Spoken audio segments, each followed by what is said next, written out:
I don't know what to tell you, but if you aren't already spamming this hero, you are missing out. And so we're back at it again with some high MMR Immortal games. And today's hero we're gonna be talking about is the Alchemist again. And just so you know, it's the same player that we're gonna be watching again. And the last time we saw him, he was rank 30 and now he's rank 17. Once again, let's see what's so good about this hero.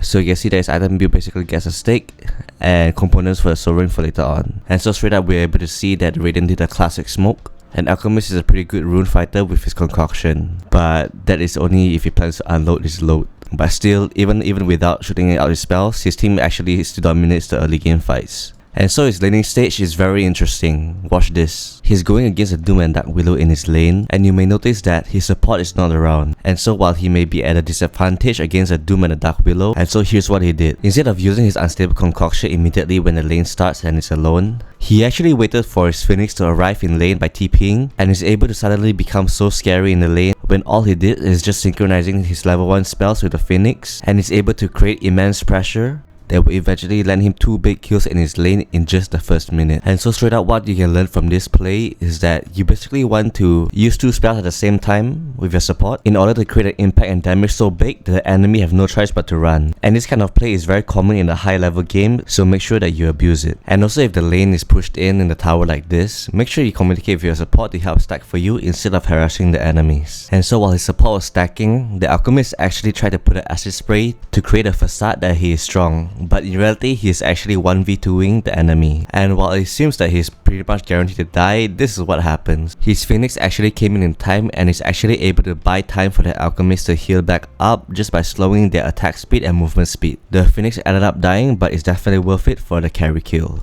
And instead of running back to base or TPing back to base, bought a South and let his Phoenix come back to the lane with it. And also if you're level 5 or almost hitting level 5, and that's probably the right time to hit the stacks, as you can have a level 3 acid spray. And that's just the start of your farming pattern as an Alchemist to get the yum yum gold.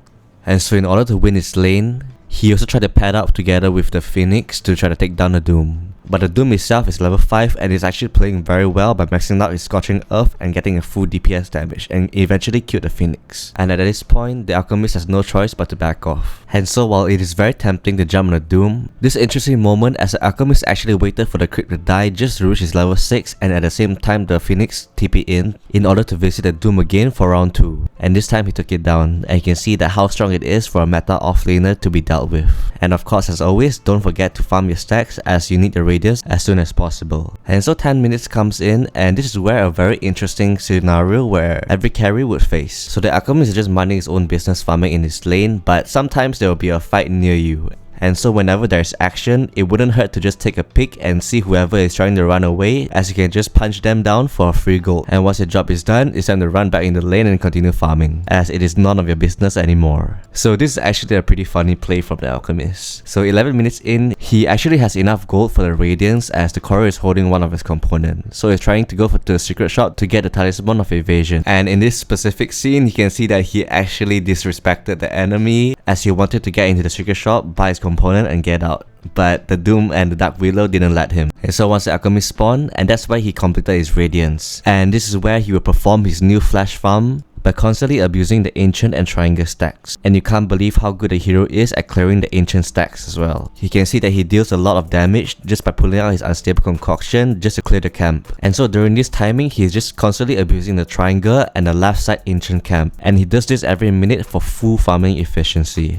And so 2 minutes pass by and the Alchemist is still farming the Ancient camp. But in this case, you can see that he already got his next item, which is the Blink Dagger, so it means he is ready to fight. But as a carry itself, you don't really want to start the fight first by yourself. So in this case, you can see that he actually let his teammate smoke to the bottom lane, and then he TP'd there while having full information on where the enemy is. He can simply choose whatever targets he wants. And that's why he chose the Doom and start cutting him down. And there is pretty much nothing the enemy can do about it. And I gotta say, this is one of the best plays you can ever do as a carry, as the way you transition from farming to fighting is very smooth. And so after the team fight, they actually immediately twin-gate with his teammate to try to get a sneaky kill on the Storm Spirit, as the enemy Doom is still spawning. But unfortunately, the timing for the Blink Dagger was still on cooldown. But at the same time, because of this misplay, the enemy actually wanted to fight back, as the Spectre actually bought an Orchid and wanted to force a team fight by silencing the Alchemist before he put out his ulti. And that is where all hells break loose, as the Alchemist survived the attempt and it's time to run them down. It was actually a decent play from the Spectre if they would actually be able to take the Alchemist down with that Alkit. Unfortunately, the damage wasn't there and it didn't work out and they ended up dying. So the reason the Alchemist is very scary is because of his solo kill potential. And all you need is just pretty much a Radiance and a Blink Dagger and maybe just a little bit of vision, and that's where you can see that he can even kill the mid laner very easily.